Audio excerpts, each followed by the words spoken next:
Hi, and welcome back to Reddit Terrible Stories. I kicked my friend off the couch because he watched TV shows while I worked. It started the day Jason moved in with me. I wasn't expecting a roommate. I didn't post an ad or even tell anyone I had space. He just called me one evening in late January, sounding frantic, saying his girlfriend kicked him out and he had nowhere to go. I hesitated not because I didn't care, but because I knew Jason. Jason was that kind of friend you kept around because of history, not because he was good for you. We'd been friends since high school, bonded over skateboards and skipping class and talking about how we'd never sell out or work 9 to 5 jobs. Fast forward 10 years, and I was doing tech support from home for a growing company, working long hours in front of dual monitors, while Jason had drifted from job to job, city to city, never quite settling. He arrived the same night he called, dragging a duffel bag that looked like it had seen a war zone and holding a six-pack of cheap beer as an apology. I let him in because I couldn't say no to someone who once bailed me out of trouble in high school, even if that version of me barely existed anymore. He crashed on the couch, said it would be for a few days tops. I told him I worked from home, that I had deadlines and needed quiet during the day. He nodded like he got it, like it made perfect sense, like he was already planning how to help me keep the place running smoothly. That was the first lie he ever told me after moving in. The next morning, I woke up at 7:30 a.m. Made coffee, sat down at my desk in the corner of the living room, and put my headset on. I logged in, prepared my scripts, and before I even answered my first customer call, I heard the TV click on. Loud, really loud. The Netflix logo echoed through the room like it was a movie theater. I turned around. Jason was sitting on the couch, blanket around his shoulders, cereal bowl in his lap, like he was king of the morning. I muted my mic and said, "Dude, I told you I work here, right?" He gave me a sheepish grin. "Yeah, sorry. It's just background noise. It helps me wake up." "Turn it down or use headphones," I said, already regretting this decision. He nodded, pantomimed, zipping his lips, and lowered the volume. The call resumed. I talked to a customer about router issues, walked them through firmware updates, tried to focus despite the low hum of dialogue from whatever show Jason had picked out. I think it was a crime drama. Two people were arguing about blood on a rug. Every time I muted myself between calls, I heard it clearer, every line, every punchline, every damn scream. It didn't stop there. By day 3, it was routine.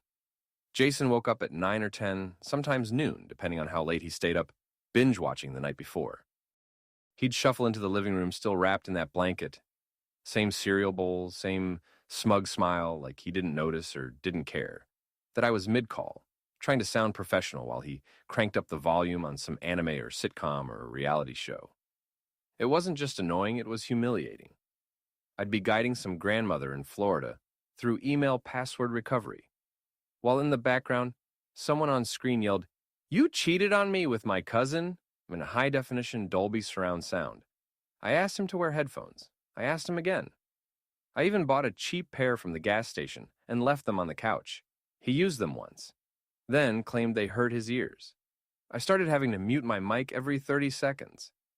I got flagged for not following call protocol. I got a warning email from my supervisor. It was subtle, professional. "We understand working from home presents challenges. Please ensure a quiet and uninterrupted environment." But the message was clear.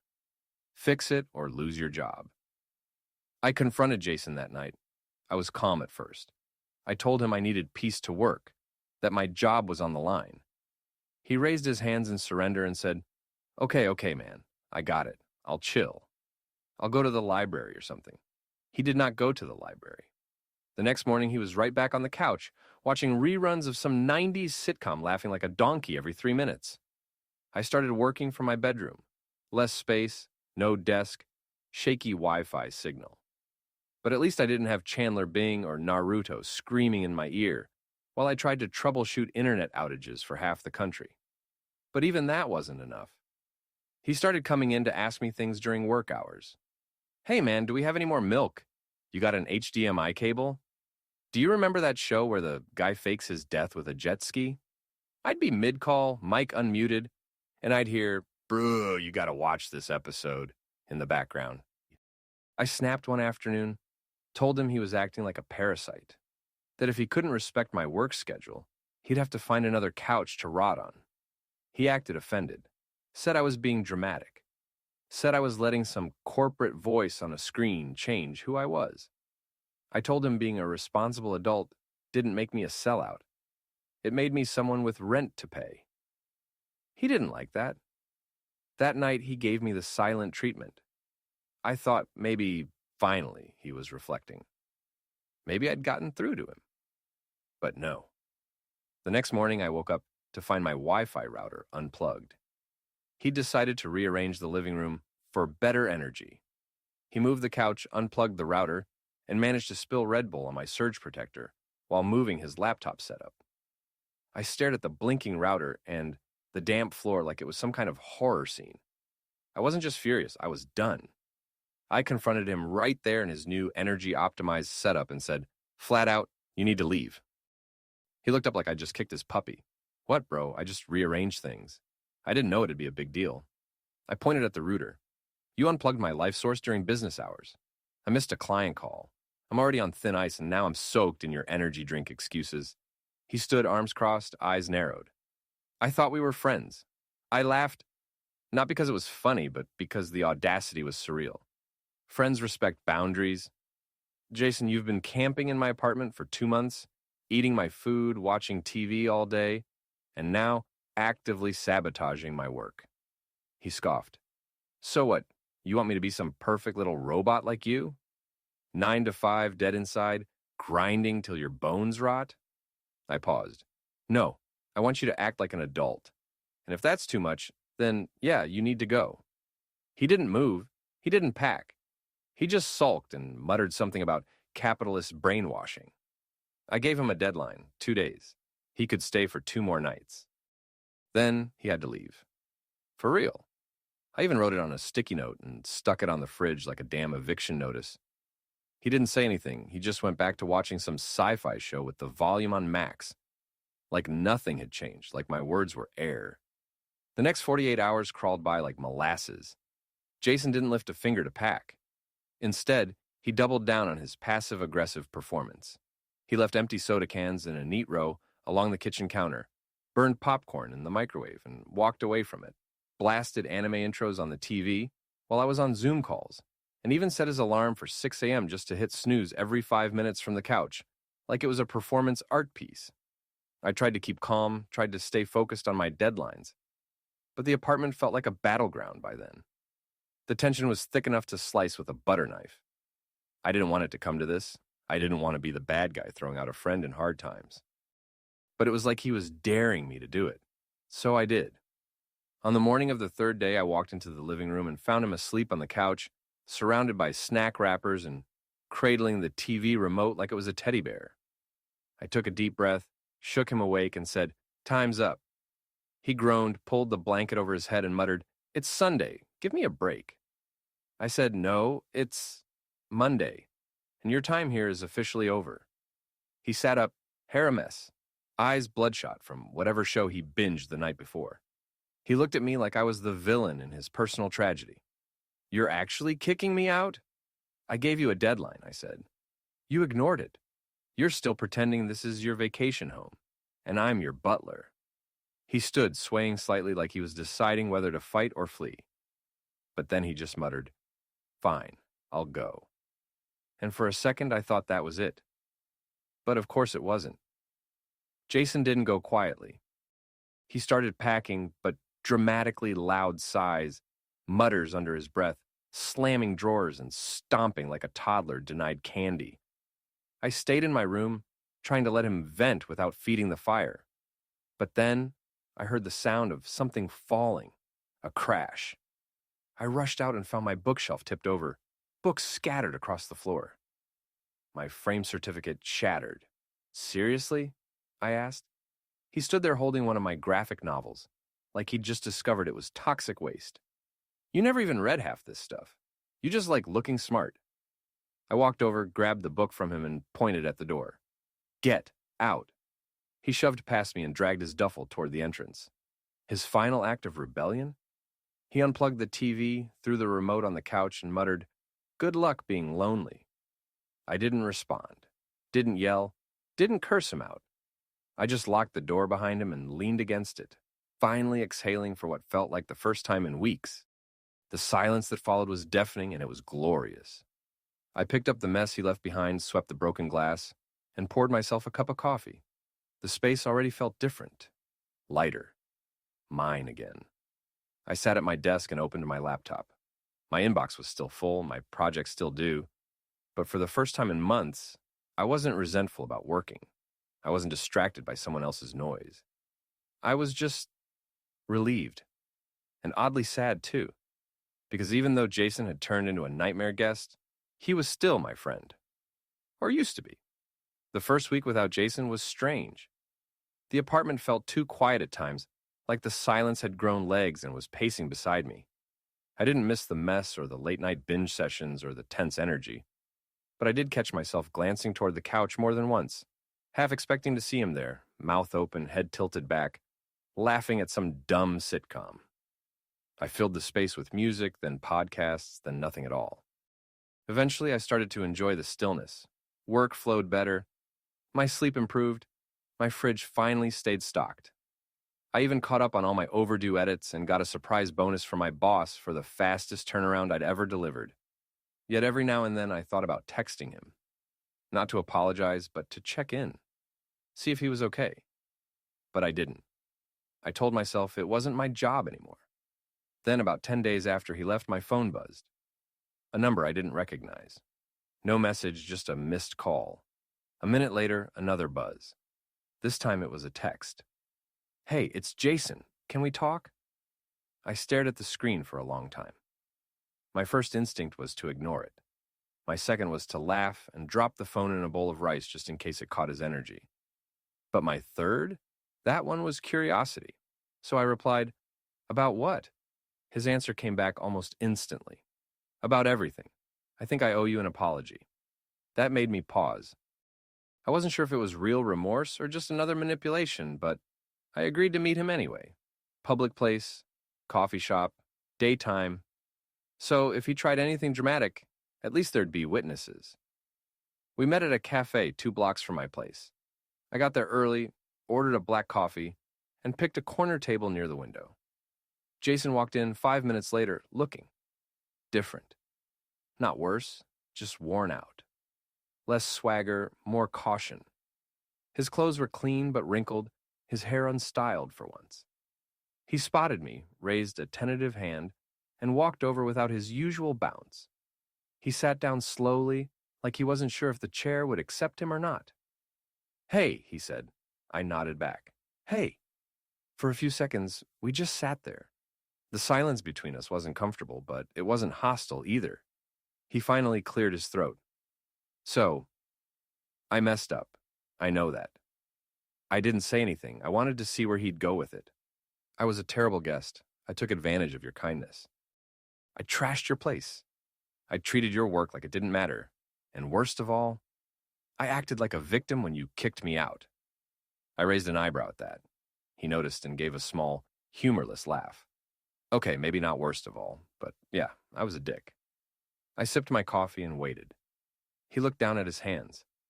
I thought moving in would be temporary, just until I got back on my feet. But I got lazy. Being in your place, it felt safe. Too safe. I didn't want to admit I was failing, so I pretended I wasn't. I asked, "Why didn't you just say something?" He sighed, "Because I didn't want you to see me like that. I already felt like a loser. You had your life together, your job, your schedule, your neat little routines. And me? I couldn't even keep a couch clean." I leaned back and really looked at him for the first time in a while. He wasn't making excuses. He wasn't blaming anyone. He was just being honest. "I guess what I'm trying to say is..." "I'm sorry," Jason said, his voice quieter now, like he was unsure how the words would land. "I wasn't just inconsiderate. I was entitled. I expected you to just deal with it because we were friends, and that wasn't fair." I stirred the last bit of my coffee, watching the tiny whirlpool form and fade before replying. "It wasn't fair," I said finally. "But it wasn't just that you were messy or lazy. It was the complete disregard for what I was trying to build. Every time I asked for space, you took more. Every time I asked for quiet, you got louder. You weren't just a distraction, you were disrespectful. He nodded, slowly, like he'd heard those words before but needed to feel them now. I know, he said. That's why I'm not asking to move back in or anything. I just wanted you to know I get it now. I'm staying with my cousin in the Heights, working part-time at a warehouse. Not glamorous, but it's a start. I looked at him, searching for signs of the old Jason, the smug grin, the casual deflections. But they weren't there. Instead, there was a rawness, a humility I hadn't seen before. And maybe, just maybe, a little growth. Good, I said, keeping my tone measured. You needed that start a long time ago. He smiled faintly. Yeah, well, it took getting kicked off your couch to finally sit with myself. I snorted at that, not out of humor, but at the strange, poetic truth of it. The silence returned, but this time it felt lighter, like we'd finally put something down. You were a good friend, he added softly, better than I deserved. I looked him in the eye and said, I still am a good friend, but I've learned that doesn't mean letting people walk all over me. He nodded again. I hope we can be cool someday. I didn't answer right away, but in my head I thought, maybe, not today, maybe someday. The next few weeks went by without any major drama, just the quiet hum of a life that was finally on track. I kept working, picking up a couple new clients who appreciated my quick turnaround and reliable communication. My income stabilized, my sleep stayed consistent, and most of all, my space felt like mine again. I rearranged the living room, moved the couch to a new angle, bought a small coffee table that actually matched the aesthetic I'd been going for, before Jason had turned it into his kingdom. It was strange, though. I didn't feel victorious. I didn't feel smug about how it all ended. I just felt settled. And that, more than anything, was the reward. One night I got a message from one of our mutual friends, a guy named Malik, who'd heard about the situation secondhand. Jason told me what happened, he said. Honestly, sounds like you did the right thing. Dude needed a reality check. I wasn't looking for validation, but it still felt good to hear it from someone who knew us both. I responded with a simple, yeah, it wasn't easy, but it was time. Malik replied, he's actually doing okay now. Working hard. Told me he's trying to get his own place soon. Said you inspired him more than you pissed him off. That last line stuck with me longer than I expected. Not because I was looking to be someone's role model, but because it confirmed what I'd hoped for deep down, that I hadn't just pushed someone away out of spite. I'd drawn a boundary, and in doing so, I'd given both of us a chance to grow separately. Months passed, and my life kept evolving.